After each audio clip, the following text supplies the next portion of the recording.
my god, our eyes itch so bad right now. Oh my god. Welcome back, attractive and well-educated watchers, to a brand new series on our channel. One of the things that got us really into Warhammer was Commissar Gamza's Who Would Survive in the Warhammer 40k Universe series. He has since stopped doing that, and that sucks, but that doesn't stop us from doing it. In fact, we are gonna do just that, just to cover some things that he never covered, or even give our own take of things he may have already covered. This is hopefully going to be a slightly less labor-intensive series where we'll be able to talk a bit more about various science fiction series in comparison to 40k, make fun of some buttermilk bobs, and overall just have some lighthearted fun comparing various different settings. One thing we want to approach first is Dune. Dune, getting all the more popular with their stellar movies presently coming out and in the making, is surprisingly similar to 40k in many ways. Both settings hate thinking machines, both settings focus on humanity being the center of all of the universe, both settings have powerful godlike leaders of mankind that seek to use and shape it to their agendas, perhaps to be better, perhaps to be more powerful, not really the point here. Selective breeding, genetics experiments, and galactic feudalism are key points in all of them. Both have a god emperor of mankind.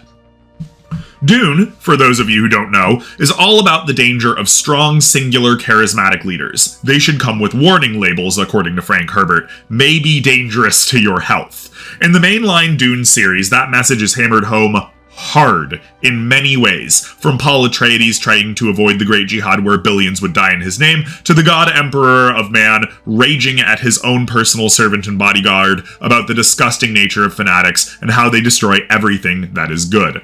Throughout this entire series, there is one character that always remains in some form or another: Duncan Idaho. Duncan Idaho, throughout the series, is made into a Ghola time and time again. A Ghola being a clone of an individual who was gathered from the tissue of a body that was already completely dead. Through the Ghola making process, all of the memories, including the death memory of the original body, may be preserved and can be remembered. For thousands of years, Duncan Idaho was reanimated time and again as a Ghola from the last Ghola, killed and brought back to life, sacrificed his life, and eventually killed the God Emperor of Man to become a new messianic figure throughout the Dune saga. Updated and upgraded until he was at the peak of what humanity could be at the time of Chapter House Dune. And the peak of humanity in Dune is... it's impressive. After thousands of years of hyper-aggressive selective breeding by the worm god emperor of man, a man named NOW Atreides was able to move so fast that one Ghola of Duncan Idaho, closer in ability to his first incarnation, was unable to even see him move around. He was in front of Duncan, Duncan tried to stab him, and then he was behind Duncan. Now let's assume that OG Duncan Idaho was just a standard modern human at peak performance. That means he could see something of a decent size, say a soccer ball, moving at roughly 225 meters per second.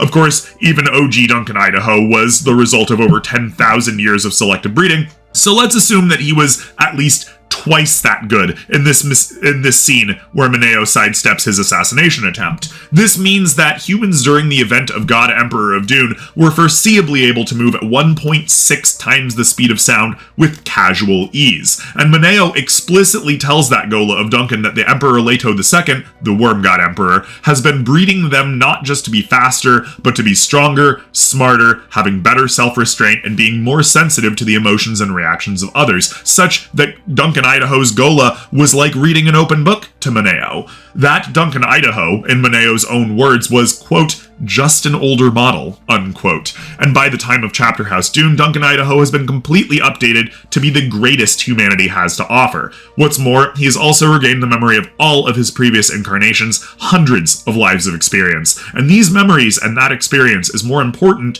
because Duncan Idaho is also a mentat. That being a human computer far beyond the capacity of normal modern computing machines. He basically remembers everything he's ever seen and can cycle through them instantly on command. To say nothing of him being able to automatically tell the truth and be resistant, nay, functionally immune to mind control, which is totally a thing in Dune. After the return of the Honored Matres, a descendant faction of the Bene Gesserit and the Bene Tleilax's Axolotl tanks that had mastered not only combat, but sexual domination, Duncan Idaho was able to literally use the seduction skills of the Honored Matres themselves against them. See, the Honored Matres had this ability to have sex that was so good that they could physically addict a man to having sex with them, to the point that if they didn't have sex with an Honored Matre at least once a day, they would literally die. Duncan was able to use those same seduction skills against the Honored Matres themselves, addicting them to sex so much that not getting their fix could kill them. That's right. The final incarnation of Duncan Idaho is able to get you so hooked on his dick that you will die if you do not fuck him. Moreover, since Duncan is absolutely the top of what humanity can show, well, let's talk about Miles Teg. He's a different character. At one point, Miles Teg, a Mentat and Bene Gesserit commander successfully bred to have all of the best endowments in the known universe, was able to move around killing people so fast while they were actively trying to resist him that they looked like they were standing still. Assuming that he's taking down people functionally as capable as Mineo, since this is at the time where the Worm God of Emperor had made that capacity more or less universal across all of humanity, we're talking about him moving something along the lines of 5 times the speed of sound here. And Duncan Idaho's final incarnation is explicitly stated to be better than Miles Teg across all metrics. He's the perfect height of literally everything that the Dune universe has to offer, at least as far as mainstream physical feats go. We can therefore assume that Duncan Idaho can casually break hypersonic speeds on foot and react to incoming threats something along the lines of 15 times faster, assuming that this movement versus reaction speeds are remotely similar to baseline humans.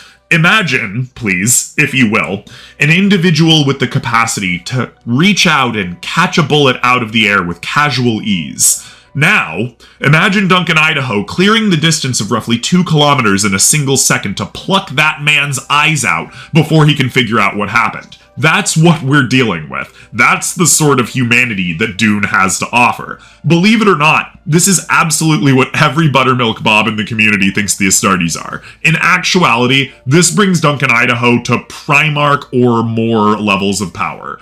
Of course, this doesn't begin to cover Dune's amazing and frankly ridiculous sorts of weapons and armor, most of which we won't even include in this scenario because they're really just not necessary. Shield technology in Dune is super weird. Nothing like explosions or slug throwers can get through it, since it responds to speed rather than size or objective mass. Energy weapons just result in these shields exploding in atomic fusion, so let's not. Their blades are made of some super hardcore metal that cuts through most things, and they have tons of cool biotechnologies that do all sorts of things, many of which Duncan actually knows how to make or at least operate.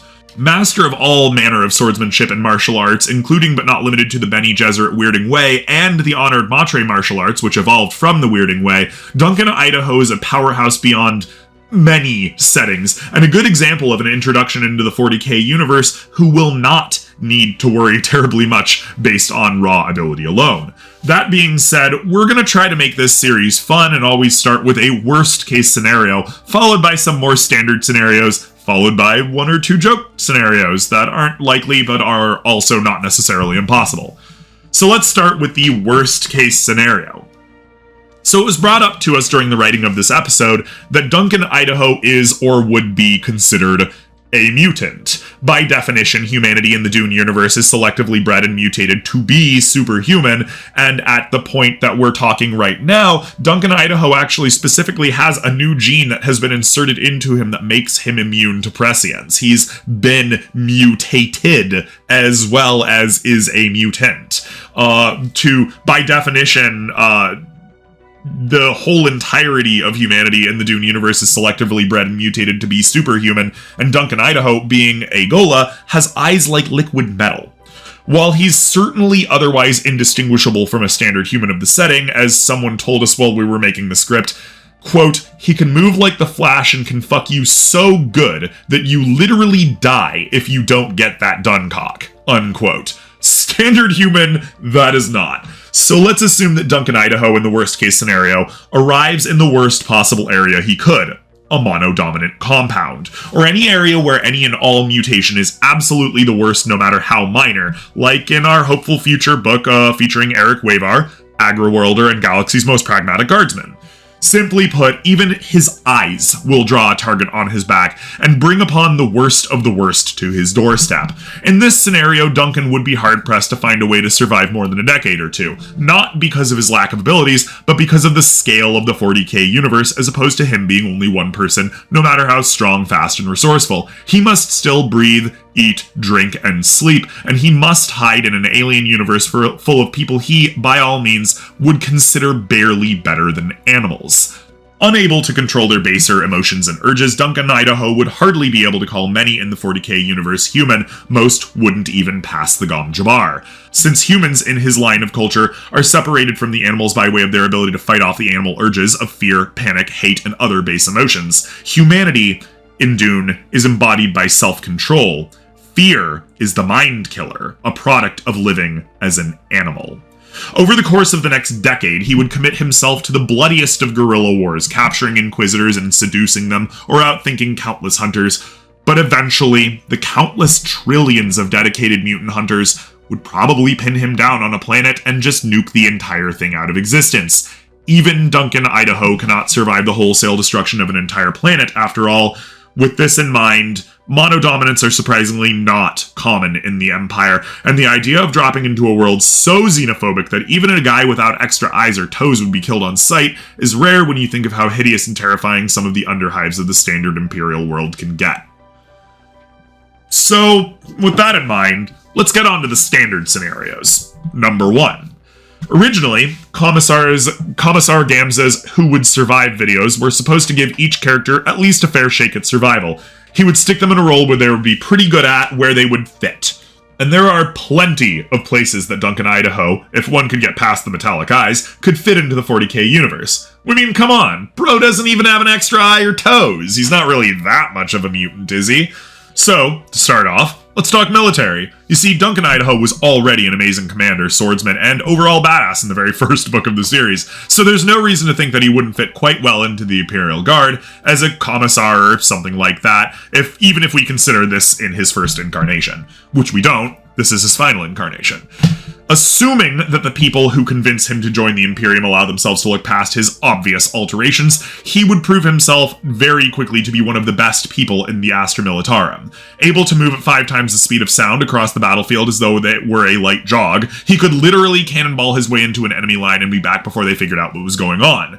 The only problem would be that he would have to slow down when passing through void shields, or else he'd splat against them like a fly on a window. And think of the inspiration that this would bring, how easily his troops would be able to break strong points by him rushing forward and opening all the doors, mucking up the machinery, and shutting down the defenses with his bare hands. For reference, Space Marines are regularly noted as having a top speed of around 80 to 100 kilometers an hour. Meanwhile, Duncan is casually prancing around the field at nearly 2 kilometers a second, gutting anything that gets in his way, and dancing between incoming space lasers by judging the aim and fire speed of the guys he's rushing. That's right, he doesn't have to be faster than the laser. Instead, he can use his amazing mentat powers and literally thousands of years of combat experience to intuit where anyone will shoot and simply not be in those places, and this sort of thing is fairly standard in the Dune universe. Moreover, due to all of his training and breeding for self-control, sensitivity, mental strength, logic, and other such abilities that allow him to make the right decisions, Duncan Idaho is likely not to fall to chaos. His entire culture is simply beyond that, and this doesn't even cover that, given his own history, Duncan would train and even breed entire castes of Imperial Guardsmen into existence that would be far ahead of the curve compared to others. Forged with a combination of Imperial resources, mentat conditioning, Duncan Idaho grade martial arts, and Dune-style selective breeding that would put what the 40k universe has to shame. And this isn't an embellishment or anything like that. Dune, simply put, punches a lot higher than 40k on the individual level. For tens of thousands of years, the people of Duncan Idaho's universe have been selectively bred to be better at killing people with knives and words. Literally. Duncan Idaho, in his final incarnation, could easily body a Space Marine. Probably one in armor at that. There's no solid strength feats we can presently bring up for Duncan, by the way, but it goes without saying that his body must be strong and enduring enough to, naked, withstand hypersonic speeds, which we're not sure any Astartes has shown on camera. Next, the standard scenario, number 2. Duncan Idaho would, above and beyond, make an amazing Inquisitor. Able to instinctively intuit the truth, or at least if an individual he's talking to believes what they are saying, capable of seducing even those who are masters of sexual domination, possessing of an intellect that puts him on par with the greatest of futuristic supercomputers, functionally immune to chaos, corruption, and mind control, with a firm moral compass and an ironclad idea of what it is to be human and what it is to turn against humanity, Duncan Idaho would truly end up representing the best that the Inquisition could become. Though he would certainly end up in a sort of radical space, it's not difficult to think that Duncan would be able to use his nearly unlimited Inquisitor powers and resources to create a miniature Dune Imperium of his own, training those loyal to him in the ways of Dune's myriad martial arts, and continuously breeding better humans in secrecy to surpass, as he has, even the Astartes themselves. Able to fashion Golas, there's no reason to assume that Duncan Idaho would ever even need to permanently die, as he could make sure that his followers brought back a bit of him after he died each time, from age or otherwise. And we are, of course, talking about someone with more thinking power in their head than any human possibly could. He could interrogate someone in seconds simply by commanding them to give up the information they had with the overwhelming force of his personality, and this is actually how the voice works. He could even pry into the minds of lesser psychers with his mental strength and implanted no gene, making him functionally immune to things like foresight and prescience. Worst comes to worst, he could have sex with you, and then you'd have a little choice but to do what he wanted and answer any questions that he asked, or you'd die from desire. Yeah, Duncan isn't fucking around, and that sort of, interrogation would be right at home in the Imperium's Inquisition. Anyone competing against him would literally not be able to see him before he killed them. Imagine a Vindicare assassin sent by some other Inquisitor taking a shot at this fool from 2 kilometers away. Top 10 longest range confirmed kills in modern Earth history, and not only does he miss, but suddenly Duncan Idaho is there, before he can line up to make a second shot. Bro rips the long las out of his hands and manually bends the assassin into a pretzel before he can really process what happened. That's the kind of Duncan Idaho Inquisitor we'd be working with here. Standard scenarios, number 3. But Duncan's Imperium is very different from this Imperium, and indeed, he didn't even really fit well in his Imperium. After making a nuisance of himself whilst being accepted as human enough, it's not outside the bounds of logic to give him that touch of freedom he's always wanted. Make him a rogue traitor. Able to peruse the known universe, it's not unreasonable to assume that Duncan would make an amazing rogue trader, with all the speed, strength, and life experience of a Primarch alongside mental processing power beyond that of the Fabricator General himself. He would be able to find and return with all manners of old technology and even make some updates of his own to the Imperial arsenal. A living challenge to the very idea that the flesh is weak, Duncan could squirrel himself away beyond the farthest edges of the Imperium and have his own little micro-kingdom that paid lip service to the Imperium while simultaneously developing down the Dune route of things. He could do as he wished, make his own personal dynasty, and dominate huge regions of stars through his superior intellect, mastery of seduction, superhuman abilities, and capacity to instinctively know the truth in any scenario. This guy could even maintain his own dynasty as a Gola, functionally indefinitely, by setting up some system to resurrect himself every time he died. Crazier still, he could resurrect himself and then raise himself from childhood to ensure that the chain would remain unbroken. Yes, this can happen in Dune. Once given the freedom of a rogue trader, it wouldn't matter how poor his start was so long as he didn't get completely annihilated right out the door. He'd get a better ship at the very next starport and then convince an entire unit of Imperial Guardsmen to join him in the next. Within the course of a decade, he'd have taken over numerous planets and will have started really using the full force of the Imperium's resources for his agendas. And there's no reason to assume he couldn't take this absolutely as far as he'd like. If any unfortunate Inquisitor came knocking, well, Inquisitors die from misfortune all the time out beyond the edges of the Imperium, right? Now let's move on to the funny scenarios. Gamza always had some divergent, super silly ideas at the end, and we really loved them, so we want to bring up a couple for this. First and foremost, our favorite idea. What happens if the Administratum gets their hands on him? Now, all in all, it's important to remember that both the Imperium of Mankind from Dune and the Imperium of Mankind from Warhammer 40k have this really funny thing about the idea of hating thinking machines. The reasons for it are different, of course, but they stand functionally absolute. In 40k, all thinking machines ultimately decide that they should just destroy all biological life in the universe. In mainline Dune, it's relatively clear that the threat of thinking machines lies not in the machines themselves, but rather in the idea of those machines overtaking the need for the standard person to think for themselves. Those with control of thinking machines would use them to manipulate and subjugate those who did not have control of the thinking machines and relied on those thinking machines to do the thinking for them. In protest of this, the Butlerian Jihad ended up happening, and the rest, as they say, is history. For these reasons, both universes have come up with some, shall we say, creative solutions to information collection and transfer. The 40k universe maintains their information with literal armies of administrators, trillions strong, that toil over papers and census information, inventories, and legal parchment for literal lifetimes just to manage the population of a single planet that long ago was destroyed in some war that the administrator hasn't even yet heard about. In the words of Adam Skeptic from our own Borghammer series, the 40k Imperium, quote, exists in the era of quills and scrolls, unquote. And they have some servo skulls and servitors to help with the excess slack.